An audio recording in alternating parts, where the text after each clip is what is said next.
Lord, I give it all to you.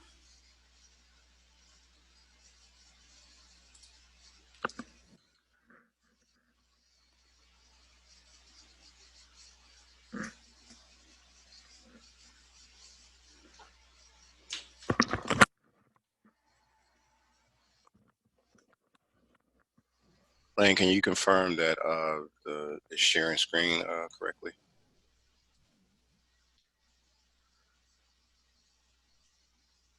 Yes, I can see the screen.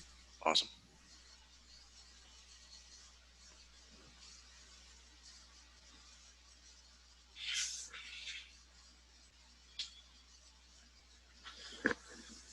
Hello, everyone. I do want to say that.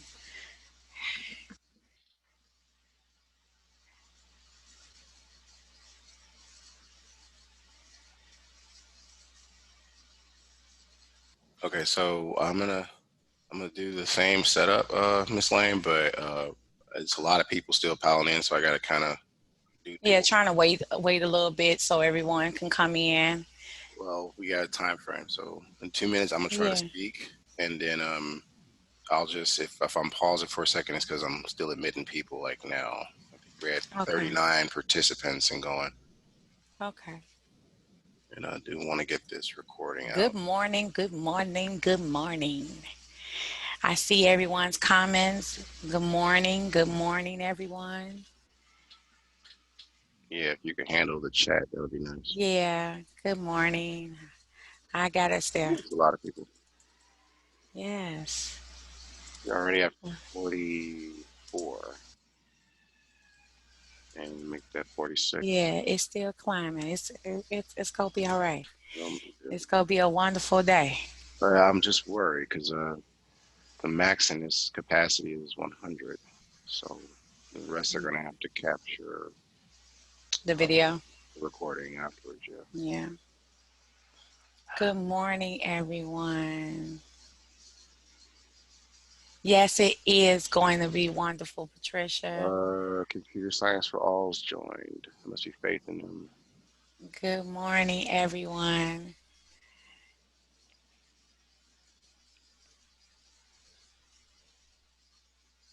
Okay, so goodness gracious, Hey, hey, Katie, what's up? Hi. all right, so I'm gonna still try to do this, but we should get going. It's 10:15 now. Are you prepared, Miss Lane? Yes, I am. All right, all right. One more person. Okay, it's climbing. All right. Hello, everyone. Bonjour, and happy Zen to all.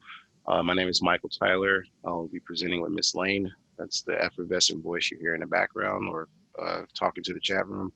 So, with all due respect to time, we're going to try to go through this. If you have questions, please hold them for the Q&A portions, or put it in the chat so Miss Lane can try to address it, or I can. Um, there'll be pauses in between because I'm still trying to get people in the room. But I've already done the introduction on this slide. Let's move on. So the scope and sequence of today is pretty much centered around how we took the ECS concepts learned from Chicago Public Schools curriculum.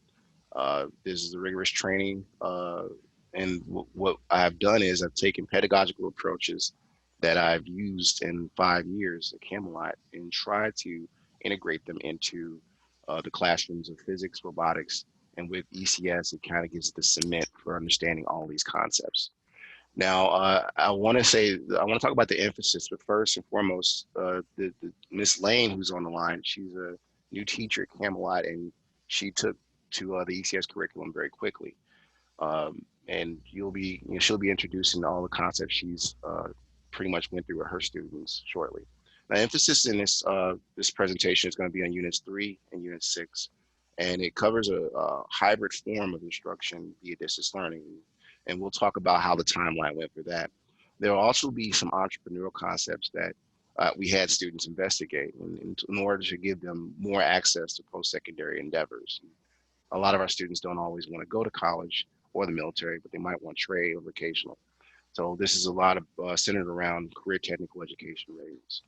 So let me go to the next.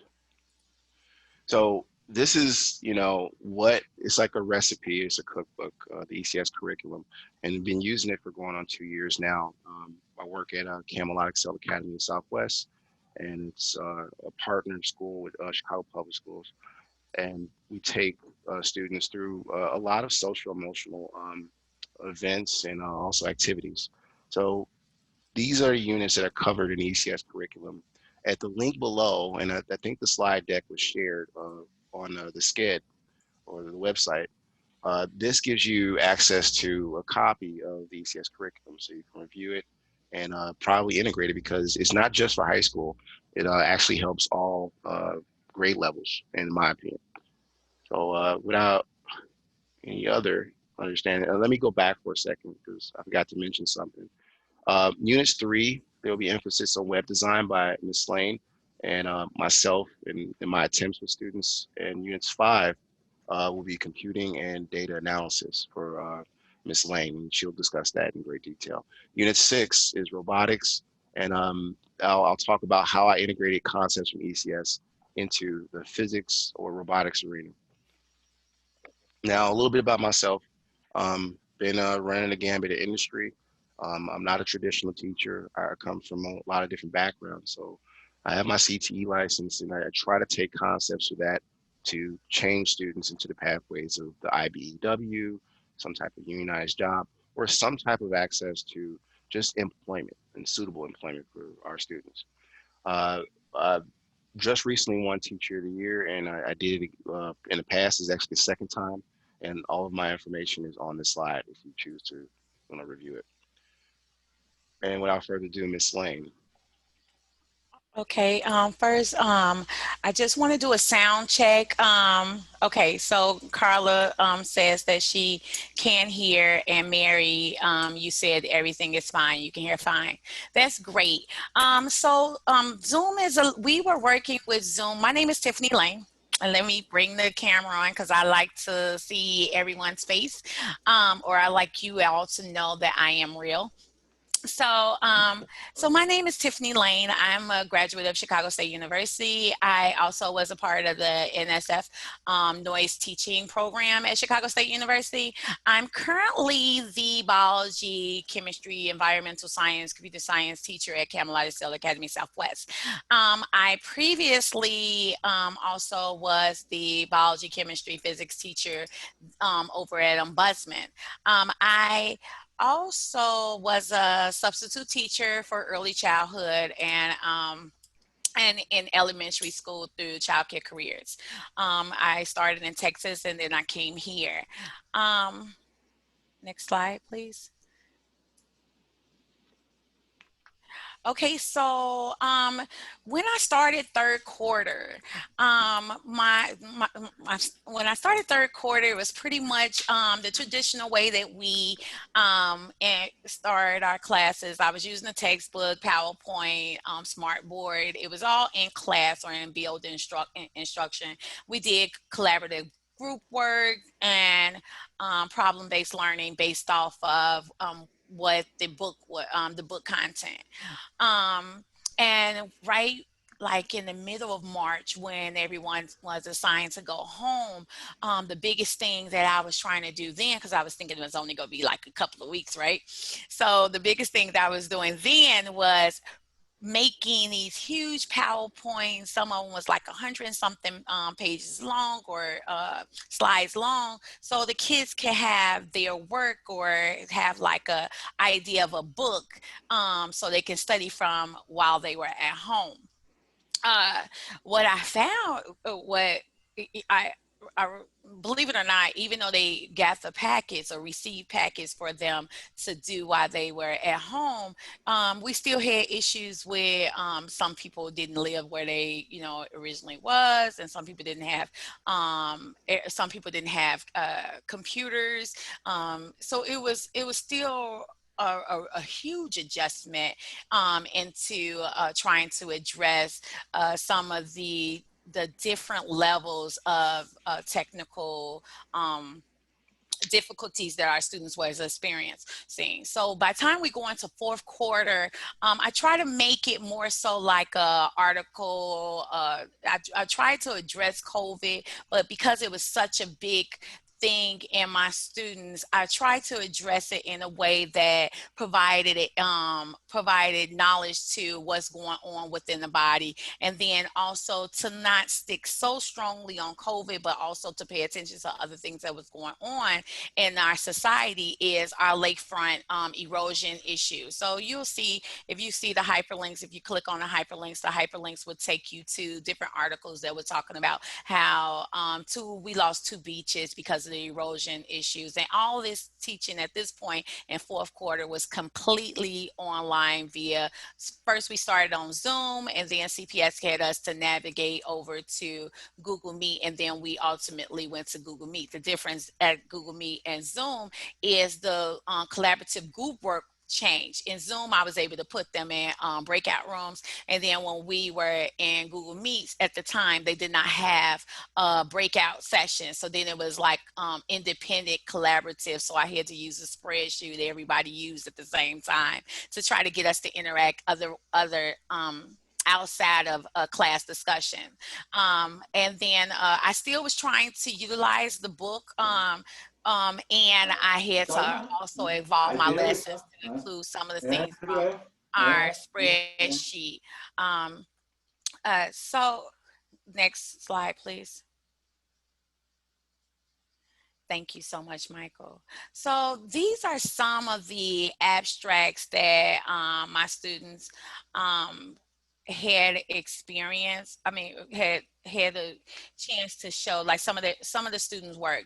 And what you'll see is in the third quarter, what I tried to do is, because at the time COVID was so huge, so I taught about public health surveillance. um, John Hopkins has a COVID dashboard.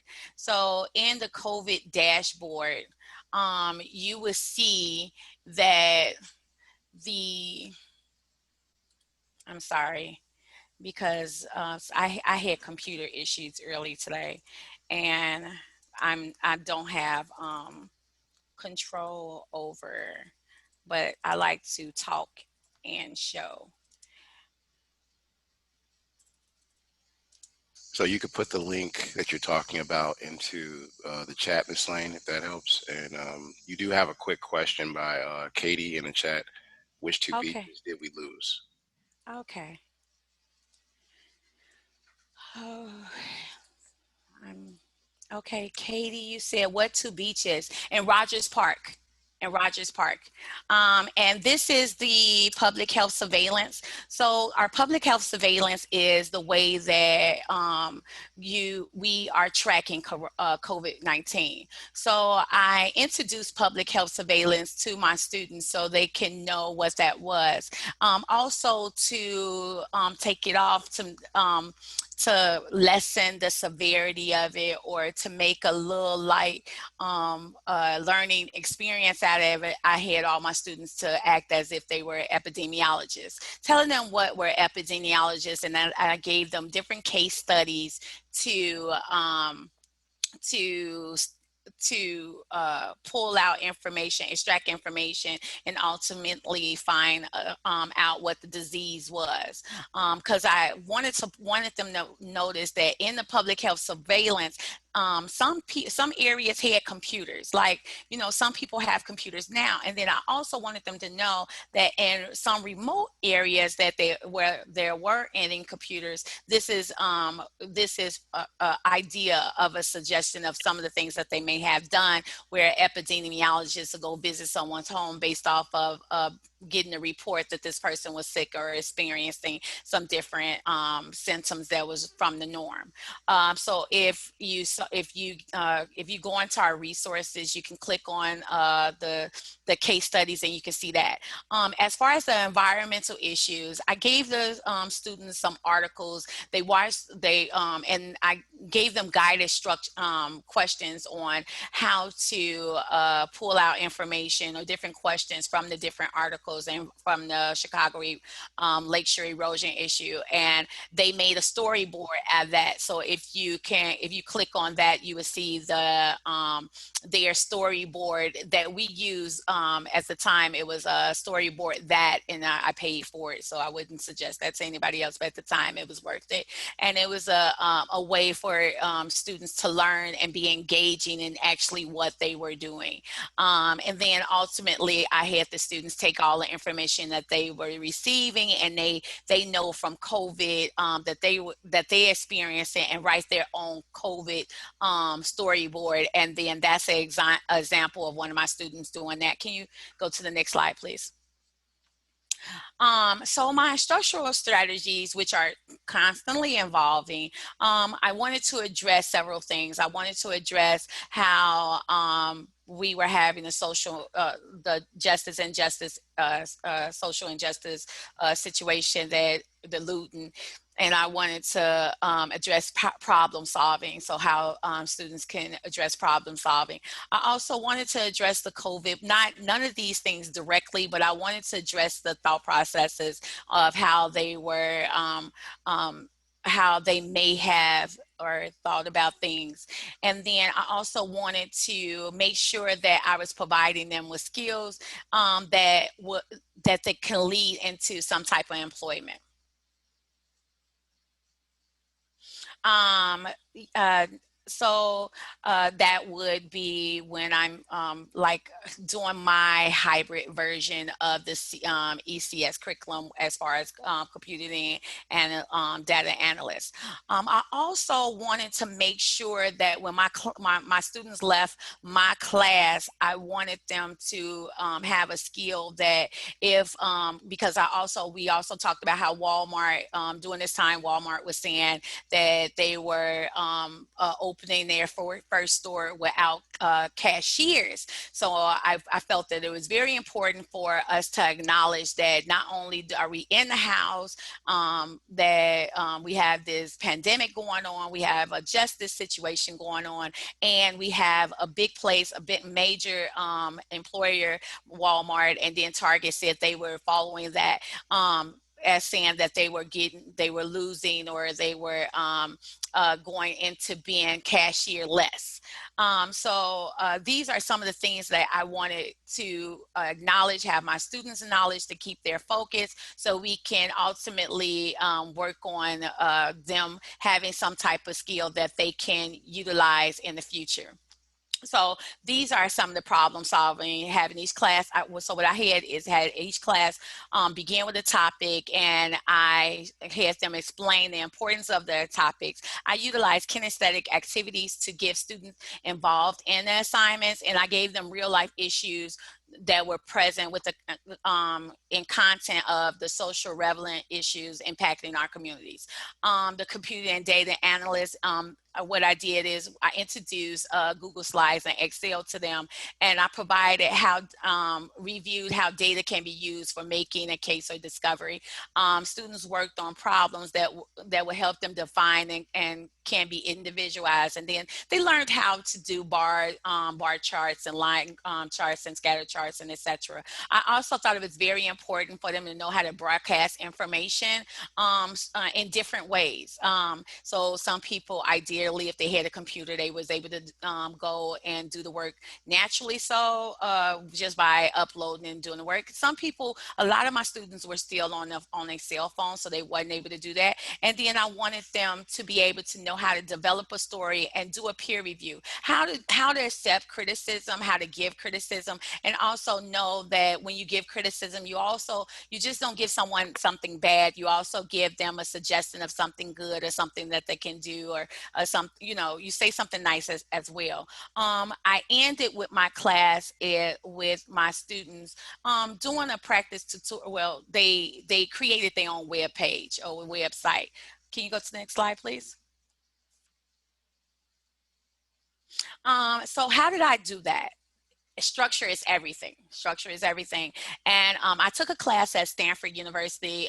So when I did that, I worked with the instructor there had our class so organized that he accounted for every minute, even our breaks. So in him doing that, if you click on the biology or even the environmental science class, they have the same content, but the information is in relationship to their subject. So the biology, if you click on the classroom expectations, it was, ideally I wanted my students to log in with their computer on. I wanted the students to always have their camera on, even if they couldn't log in with the computer. And I also told them it was very important for them to log in with the camera on, because when we were in the building, it's very easy for us to see when our students needed our assistance, because we can look at them and we can see when they were skeptical or when, or they were lost. So then immediately we can address it. But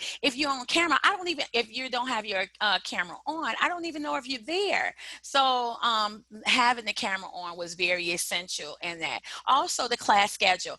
If you look on the class schedule that I had from either class, you'll see that the first 10 minutes, I told them they go do their norms. I also implemented a break period time, a break time in there. So hey, we only in here for an hour. I want to make sure that we accomplish the most that we can. So if anyone has to use the restroom, please try to do it before class. But if you have to do it in class, please try to keep it around to the 30 mark. So 11:30 or 12:30, whatever its time was, but the 30 mark was when I opened up the room and said, hey, we can, if anyone needs to go to the bathroom, we could take a 5-minute break here. I also wanted to focus on, like I said, encourage strategic and metacognitive. Oh, I can't speak right now. Metacognitive thinking. So, how did I do that? Especially when I didn't have breakout rooms, is I did class discussion. I allowed time for them to watch YouTube videos and do evaluation and reflection questions. We talked about what is effective communication, the power of listening, and we also talked about the power of effective questions. Can you go to the next slide, please? um, Engaging students in active learning so they can apply and test what they know. How did I do that? I did that with repetition. So because summer section was only a 4-week thing, my first week is always, no matter what, whether if it was a 4-week class or the whole 8-week or quarter class, I always start off with climate and culture. Climate and culture is everything, what they should expect from me, more so how to use different devices, just so that we can get everybody on the how to submit assignments and everything. So the first week is that, especially since this was e-learning, it was new for everyone. Some of my students really never used the computer, so it was very, very, very new for them. So I assigned each class, whether it was biology and environmental, content that was related to them. For the biology, I gave them, each student was assigned one of the 12 organ systems. In our environmental science, each one of my students was assigned one of the 17 different engineering fields. All of my students created PowerPoints, they wrote essays, and they created a website about their assigned topic. I also provided students with skills for employment while in school. Here are some of the links that you see here, some of the material that I used while I was in class. I worked on their oral presentation, how to give it a presentation, even though I'm probably doing very bad of it because I'm trying to catch up with time. I'm doing a lot of right now, but that's something I talked to them in class. I apologize. Another thing is data entry. I wanted them to not only know the importance, especially if you look at the very first link, why use Excel, Google. It's a article on that Excel lets you know that it makes you more employable. So I wanted the students to know that if they practice at Excel or Google Sheets that will make them more marketable in the world of employment. I also introduced Google Sheets and how to read and interpret data. We that At that time we were looking at labor statistics. If you did get a chance to explore my Google Classroom, you would see that I have a link on a thing that says daily agenda. Inside that daily agenda, you'll see labor statistics. You'll see me saying in the second week, defeating the odd, and then labor statistics, and defeating the odd at the end, you'll see that link, and it's the odd is the article about Walmart. And then the labor statistics, we pulled up how many cashiers there's in the world. And I also talked to the students like, do you all know any cashiers, any family members that are cashiers? Some of my students were cashiers, and they was and how would that impact if everyone jumped on to Walmart and Target and there were no more cashiers? What would you do? How would you make income? And especially now, being that we are in the house and we don't know how long we're going to be here. So those are some of the issues that I addressed. Then I also did writing communication. What is effective writing, and how to write an effective essay?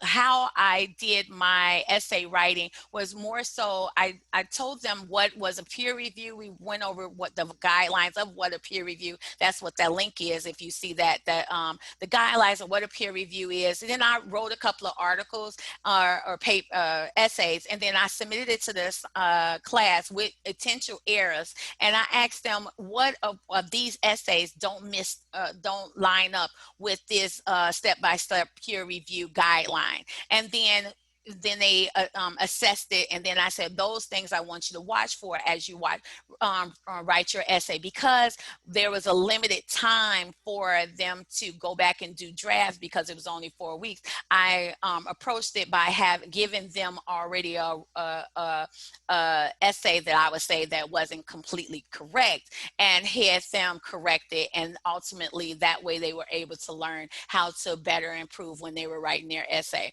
Last but not least, we also did web design from Unit 3. And like I said before, in quarter 4, I did web design, and I used a website called Storyboard That. However, in my summer session, I utilized Google Slides. So they made Google Slides. They did a PowerPoint presentation, right? And then they took the information from the Google Slides and the information from their essay, which was talking about that same one topic that I assigned to them originally, and they created their web page. Can you go to the next, using a template that you can click there and see? And these are some of the works from the student work that I had them to do.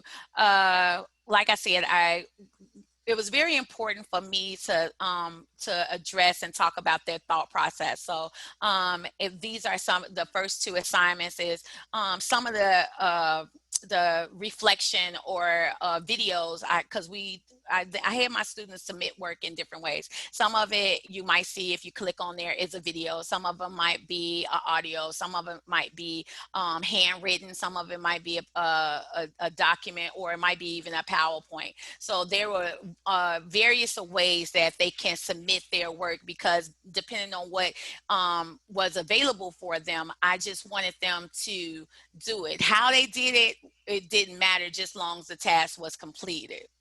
And the concepts were gained. It's not about the results. It's about if you picked up the concepts. Here I gave because I gave each student a topic. It gave an opportunity for a little more creativity. And I had in my environmental science class, because they were all engineers, I had tasked them with for each engineer topic, I gave them a major thing that was constructed or was very beneficial to that career topic. So if you look at Waddle's engineer commercial, you will see that he was he did aerospace engineering. aerospace engineering. And one of the big things that's very significant in aerospace engineering is spacecraft. So he's giving you a commercial of why he created, because he's acting as if he's the person that created the spacecraft. Why did he create the spacecraft? Why was it important? And what has it done for the knowledge of having a spacecraft? What has it done to our community, or our civilization? I also gave them, and I got this idea actually off of Instagram. They had a engineering bridge challenge. So I also tasked that with my students, and I had them to create a bridge from home, making using anything they had. So, and this, if you look at that, you'll see another video of Eduardo, and he constructed a tension bridge using the blinds in his house, the vertical blinds in his house. And I thought that was pretty neat, and very cool. I also, like I said, I assign each student to write an essay about their assigned topic. And if you look at Alma, she constructed her essay about that assigned topic. And the other one links there is either, which is very impressive. I gave them a a website tutorial. So it's like a template they used to create their website, but they had to take the information that they created from their PowerPoint and from their essay, and they utilized that to construct their web page. And my student, Mr. Lee C, had blew my mind when not only did he construct it, he also gave his website projects, and he just really went in, and he got motion movement things. So I was very proud at how some of the students took it and just really expanded upon the thought within these 4 weeks. Can you go to the next slide, please? What I was trying to make sure that I paralleled my instruction to to address the attributes that I stand by. The diverse learners, I knew that I had a classroom full of different individual, and I did not want them to focus on, well, I don't have a computer. I wanted to take the computer thought or the stress of the computer away. They had already enough issues that they were dealing with. A lot of my students had family members that were having COVID, so it was a lot of stress already. So I tried to utilize gracious professionalism in my instruction by reminding our students, and those are some links that First Tech Robotic Challenge had. I'm also a robotics coach, so I had talked First Tech Challenge robotics. I have a robotics team, so I try to incorporate some of those skills into um, um, into our lesson. I am going to skip ahead, going to the next slide, because I'm really trying to get to the next slide, which is very important. Can you go to the next slide? Because I do know we have time. So what happened is my students addressed the topics that I gave to them, and my final thoughts when I left from my class was, even though my instruction was good, I felt like I didn't touch in depth the content of where I needed to go. And that was probably, and that's because, 4 weeks was a short period of time. And I didn't have all the resources I normally have. My students didn't have the resources that they needed. These were my final thoughts of how I can improve my assignment, my instruction with my students moving forward. So I wanted to create a more impactful and educational experience that is beneficial to the students. I wanted to maintain the educational goal of standards of instructions for each subject being taught. I also wanted to provide instruction that met the needs of the technology advances our society has accomplished. That meaning, I want to make sure all of my students are on the same playing field. Like it's amazing that we have had computers for so long, and not everyone have a computer in their household. And I also wanted to provide a life skill that benefit my student population where they are right now with what they have right now. Can you go to the next slide? So, what I'm planning to do now post COVID. Post COVID, I want to facilitate. I want to facilitate instruction that address core subject content that pertains to real life problem based learning activities. And what my issues were is that I had to acknowledge is the technology deficiencies, the computer hardware, the technology deficiencies. When I say that, I'm talking about my students didn't know how to use Excel. They didn't know how to use valuable components on their computer. Now, not saying that they don't need to learn that, but always make sure that every instruction that I gave provided them with some type of skill that they can utilize. Hardware accessibility, we all know all the students didn't all have computers, and delivering content that is current and appropriate for today. I'm always reading, so whatever I read, I always bring it to my classroom. I love having articles. That's how we wrote because in my fourth quarter, we wrote a letter to the mayor, we wrote a letter to the U.S. Army Corps of Engineers, trying to get involved in the Lakeshore issue until, that just wasn't an option. And then overcoming the issue, what I found, I took so many classes. I'm one of those people that took 5 classes during this time of COVID.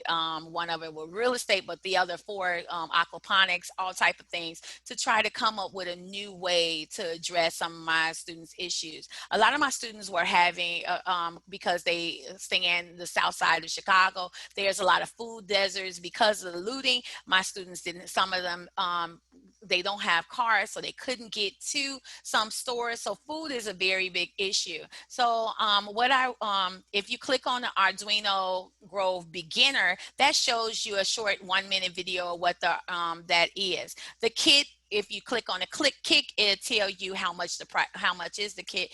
And what it is it's a tool that if you created a hydroponics tank or an aquaponics tank, it's a tool that you can use that allows you to teach hydroponics, aquaponics, but it also teaches chemistry because you have to monitor the water, the chemicals that's in it. You also have to monitor the air and the pressure of the air, the humidity of the flowers. So all those learning and at the same time, all while you programming.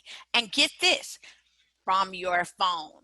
So my students will be able to learn not only how to grow their own vegetation, agriculture, that they will also be able to learn how to program, bringing them more into the current of where our society is now, where programming is really big. And they would program and manage the hydroponics, aquaponics system by utilizing the Arduino kit. So my solutions, I created a donor choice a donors choose page, and it goes more into detail of what my plan is and what the Arduino kit is. And the hydroponic system and how I monitor that, code every subject, right?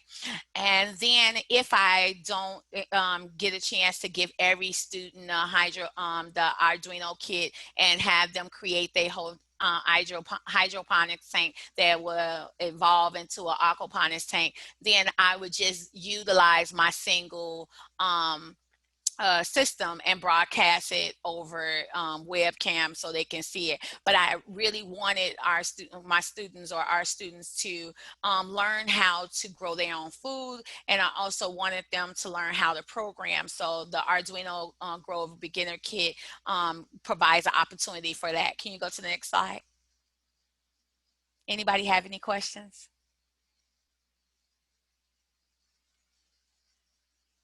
So I'm taking a moment to scan the chat room. Right on. Oh, there you go. Continue. I'm Okay. enjoying it. He said you got me.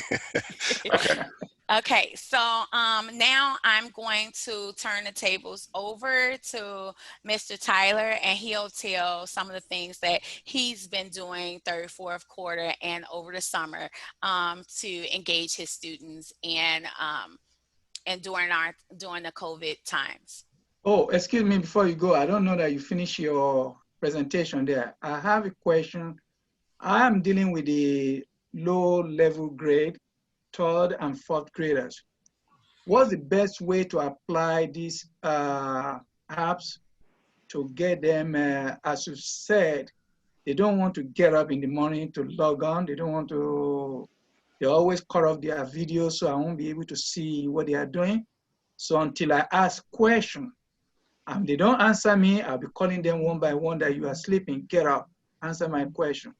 What's the best way do you think? Because I heard you say that you always tell your students to log in, not to cut off their video, you want to see them.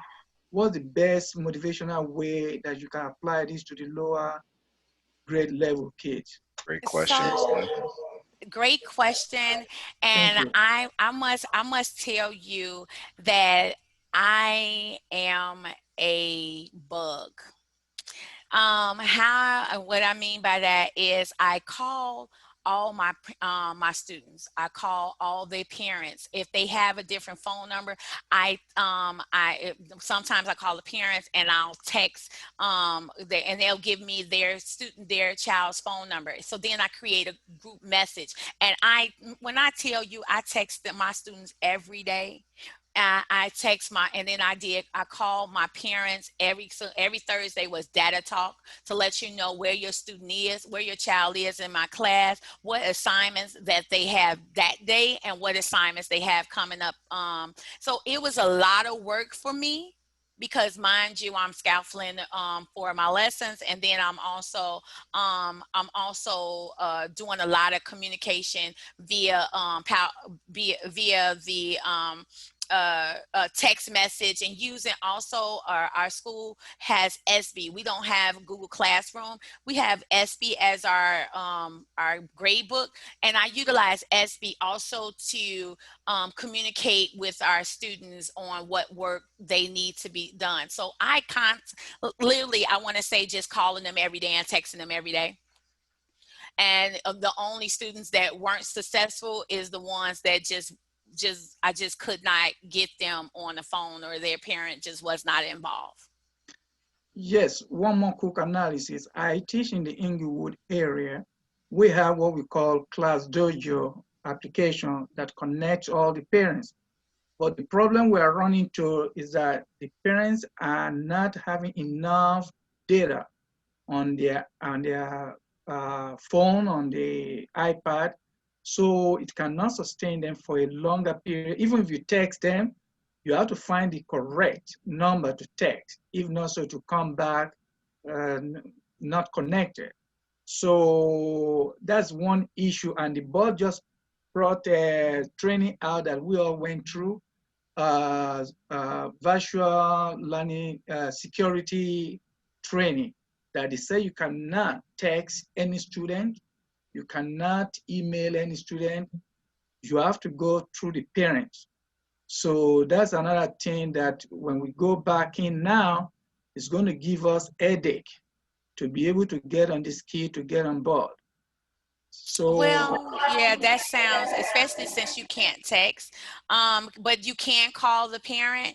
Because one of the things that I did, like I said, I call the parent, because the more you call the parent, some parents wind up putting me on block if their student just wasn't exactly, engaged. exactly, And but yes, then some students, some parents, they made their student get on just because they was like, look, I'm tired of Ms. Lane calling me, get on that computer and do your work.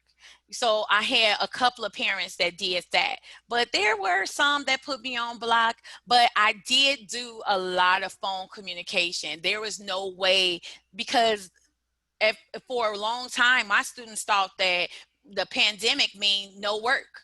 exactly, yes, Yeah, yes. Thank you very much, Ms. you're Lynn. welcome. Any other questions? Okay, Mr. Tyler, if you can start. Okay, thanks, Ms. Lane. So due to the restraints of time, and I know it's a conference going on, and other people, like I've seen the participants go up and down from 77 on down. That's a note to you, Ms. Lane. This is Okay. exactly the issue. I need you to handle the chat while I try to power through this. Okay. So I'm gonna try to go through as quickly as I can some of the slides. I had an engagement activity in terms of binary physics. They only gave us an hour, and she had a lot to say, and she did a lot over the year, and I wanted to showcase that. But I do want to give you some quick notes. I hope that the link that I put in the chat works for you all, meaning you can click on the links, and if you don't have access to links, I want to repeat that. I have them. I can share them out and give you permission because it's all Google based. So let's move on. In binary physics, I'm on the right slide. Yeah, Katie, if you don't mind me Go ahead. stating, Go ahead. Katie, one of the biggest things that we noticed was that a lot of computer issues. That's why our biggest thing was trying to integrate our lessons where our students were able to do their work from their phone. Of course, ideally, we wanted them to do some work on the computer, but it just wasn't possible. It's still, some of them are still having those issues. So yeah, on over what you'll hear from Mr. Tyler is how he I even don't think she's gonna created hear it. lesson. You got another question from Katie. I'm just gonna do most of it tomorrow. But she answered her questions. These are great questions. Do you see it in the chat? Katie's on fire. I think this is Oh, how Katie. do they Yes, create videos? Okay, so Katie, they created videos just from their phone.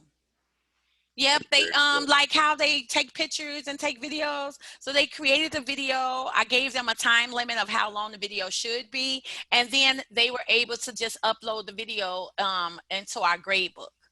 Yep. And then I also allow my students to handwrite assignments. Some of the students, if you had a computer, yes, use the computer. But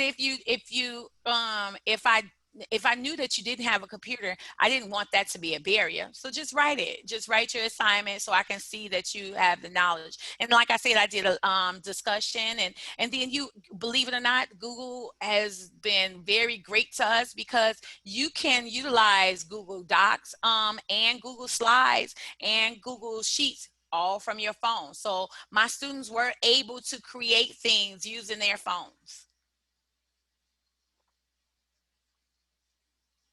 You're welcome. All right. So if I'm gonna wait a second. It's called wait time, as we educators say. Is there any more questions for Miss Lane? Okay, so a neighbor says you have great tips and resources. I wish you had a Google Classroom for teachers to join. I do have, for anyone that may want to talk to me outside of here, this is my email Yeah, I was gonna say, address. please share your contact info in there. I, I don't think we did that in the slides. So yeah, I did not do that in the slide. I apologize. So that is my email address, and what I did was I tried to always incorporate what's going on, because if it ain't relevant to my kids, they really don't care. So so I tried to always incorporate things that were relevant to what their current issue is. They didn't have computers. They were dealing with what they were hearing on the news, the social injustice of, what was going on at the time. So my thing was just really trying to acknowledge the other things that they weren't paying attention to, was, the what was going on, how we losing lake beaches. Everybody loves the beaches. And I also wanted them to gain skills of how to uh, uh, get a job outside of cashiers, and that's why the importance of them developing a web page was important, because even though a web designer is normally a person that has some type of degree, but anybody can design a web page, and you can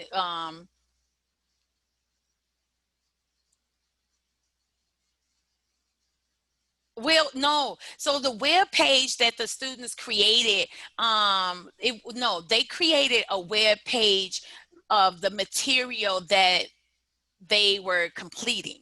So for my biology students, they put up their web page talking about immune system. One of them had an immune system, so he put his web page was about the immune system. Like I said, Mr. Lee C, he created his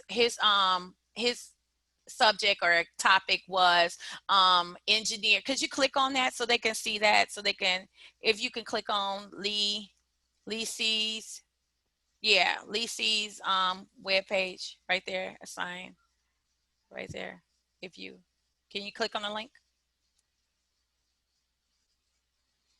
Yeah, so if you their web page was based off the information that they were studying, and they created that web page just giving the information about that topic. He went to the next the next level with it by adding moving graphics and saying it was a project, but he really had fun with it.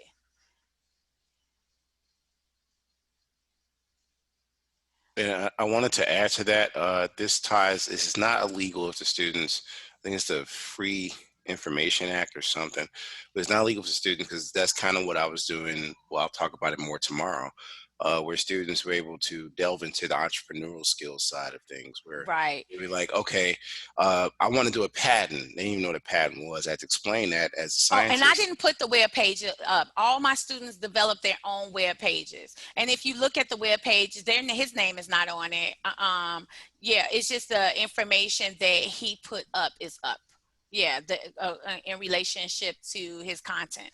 Right. So I've had professors from Chicago State, USC use Wix before for NSF, so I don't think it's illegal. But that's a great question, but because I wondered Right. about that.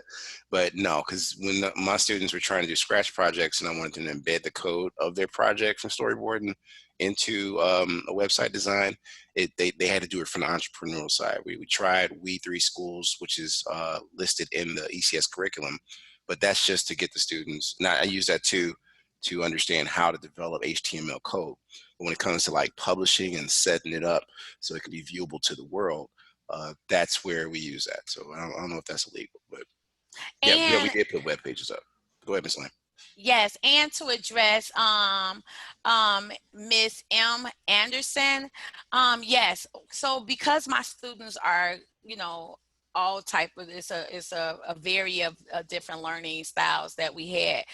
So I also made myself available outside of class time. I also called, like if I was missing an assignment, but a student was coming into class every day, I called that parent, and I called several times, and then I also had one-on-one session with me. Well, now I want to say two-on-one session with the parents, and I always recording every interaction that I had with any student was always recorded. Unless I called the parent, of course, the phone call is not recorded. But like that's why I text. I love the fact that I was able to text my students because I have a text communication, and then they have a phone app where you can print your texts. And so that was my way of interacting, and then also, like I said, taking it past the class time and making myself available outside of the normal time of just school time.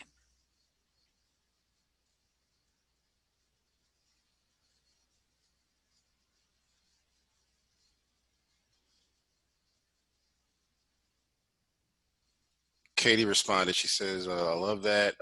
You should have done more than 1 hour of this presentation." I did want to, sir, but the time restraints that Googlepalooza gave me was 1 hour. But at least, luckily, they gave us 2 days. So there's a lot of engagement activities in what I'm doing, and Miss Lane has some, but we had to scale back for time restrictions. Yeah, We got because to I 10 more didn't, it's a minutes. lot of things, a lot of more additional things that I had my students do, but I tried to like pick like key things. But the portfolios, yes. Okay, so how I would say, because overall, all the work that your students do in your class is a portfolio. If you keep track of it, so I haven't had my students develop. Is there a way for them to develop a portfolio? Absolutely. I never have. Because this is new. I didn't. That's not one of the things that I had them do themselves, but because I have access to their work, if they did, I can ask them. But moving forward, I will. That's something I could address so they can show or see what they had, what they did, and see how they learning progress. Yes, that's a great idea, Katie.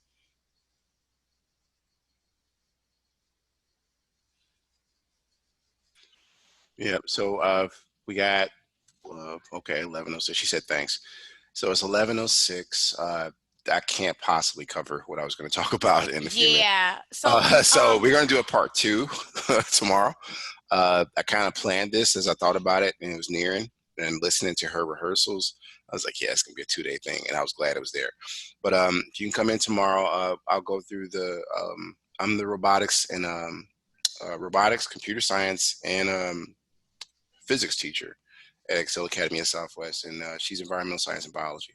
So tomorrow I'm so gonna pretty much power through what I did, but I really want to showcase what she did because we're both when we started exploring computer science. Well, and I started, I should say, I was already a NSF scholar or a noise teaching scholar. So, and Miss Lane is as well, and we're both from Chicago State. So when I brought her on board, she came with these wealth of ideas, and I really wanted to make sure she had the platform for it. So if you could come back, I still got people coming in here. I thought it was going down to 53, and then it's so going back up. so We're I almost did out of want time, to. though. I Go did ahead, Miss want Lane. to. I did want to make note that, if you go back to, can you go back to the slide, Michael, Which to the slide are you last talking slide, about? 14, slide 14. That helps. Thank you. Slide 14. Thank you. I did want to make note that it's very I was about important to tell you to for. remind them of that. You're Yeah, it's very important for our students to get the most of their learning experience as possible, especially since we are at home. Now, is what I chose is to utilize our Arduino kit. I'm really trying to get every student at the point where they're programming and they're operating their own hydroponics system that will evolve to the aquaponics system. I really would appreciate if anyone could donate to that. Like I said, um, code every subject is very important right now. Our students really need to not just learn the subjects that we are teaching, but they also need to learn how to code and how to evolve in their computing skills as we move forward in our society. Tomorrow, Mr. Tyler, he, like I said, he did a lot of um, uh, programming from his phone. All the students did all their work, a lot of programming from their phone. So please feel free to share that information from the for code every subject, because even if you can't give or choose not to give, maybe someone else can, and hopefully I can get all the Arduinos by the 24th. I want to put a goal on it because classes don't start until September 8th. So I want to hurry up and get the Arduinos and then hurry up and send it out to each student, also with the material that they need to make a hydroponics tank. So I would really appreciate if all of us can, try to get our students on the same page. And I felt like agricultural and them raising your own food in your own home and learning biology, environmental science, and chemistry, as well as coding at the same time, was a win-win for all of them. And you're coding from your phone. Arduino Grove Beginner Kit allows you to program and monitor your hydroponic system from your phone, which is the neatest thing. So I do want to address the chat. Katie, I think I know who you are, Katie. I think I met you in Arizona when we was at the CSTA conference. But um, some resources for teachers out there. Do try to join CSTA, Computer Science Teachers Association. Uh, do try to look into the ECS curriculum, because when our school had a fire, I should mention, and when that fire occurred, we had to transfer over a weekend quickly to another building that was luckily uh, owned by Camel at the time. Now, most of my computer equipment, most of my robotics equipment had to be replaced. And this is before Ms. Lane came on board. But the reason I was so excited about her joining the staff with this is because the ECS curriculum allowed me to teach without any electronics. And that's very essential. There's a question in there about how do I program without robots? And this is a post-COVID type of question. It's a great question. Okay, There wait, are I want to Let me address say this. Katie. Coder Z, because I put it in the chat. Please check it out. And then there are other applications through First Tech Challenge. Go ahead, Miss Lane. Okay, Katie, and all the other teachers or professionals on here, I just want to let you know that I just saw that Katie stated that there's no background, that we are not using Zoom. I'm not using Zoom either. But I do want to let you know that Google does have an extension that I suggest to my students that they can download. And that is the Google, it's a virtual background extension, and that allows them to have their background. So that's one of the first things that I also instruct. Like I said, I cut out a lot. If you go through the slides and click on the links, or if you go click on the links, you read through some of the materials. That question of the background is addressed on the classroom expectations. So I think that was in slide maybe 5 or 6. Katie has another question in the chat for you. Okay. Okay, so you can do virtual backgrounds. It's in that slide in the classroom expectation, but you can also do a Google virtual background, virtual background extensions. You can Google that and you can find it. It's Google. It's Google virtual backgrounds. Yeah. So the question is from Anderson, what was the second organization? That's just Chicago Public Schools. I was talking about the Exploring Computer Science curriculum. That's in the slides as well. Let me scroll back up. And again, it gave me all the ideas I needed to CSTA help with applications like the microbits to talk about in the slides and whatnot. But where is it at? Because they said the second organization, and that's this link here at the bottom, if you can see it. And if you click on it, it gives you a PDF version of the entire curriculum and the units. Again, the units she's covered today was units 3 and I want to say 5. Yes. And it was very organic how she did it, or dynamic. It wasn't static. It wasn't pass out sheets. So I encourage you, it behooves you to review it. We have a minute left. You have more questions, Ms. Lanes, please ask them. I'm trying to get this video ready for processing and sent. And tomorrow's recording will be available. So whenever you're done, Ms. Lane. Okay. Can you go down through the slides again so I can tell you what slide Which to go slide to? specificity? I'm looking for the one that have my Bitmoji class.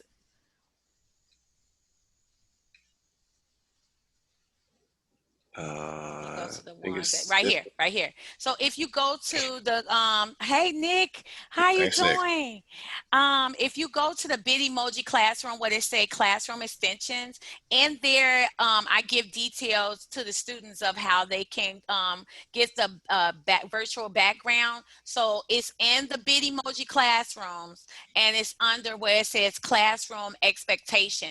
And it also has a feature called Nod that allows students to raise their hand and also clap, say yes or no, give a thumbs up and go thumbs down. That's also another feature that your students could download and utilize and have some type of participation, being that we are on utilizing Google Meet and not Zoom.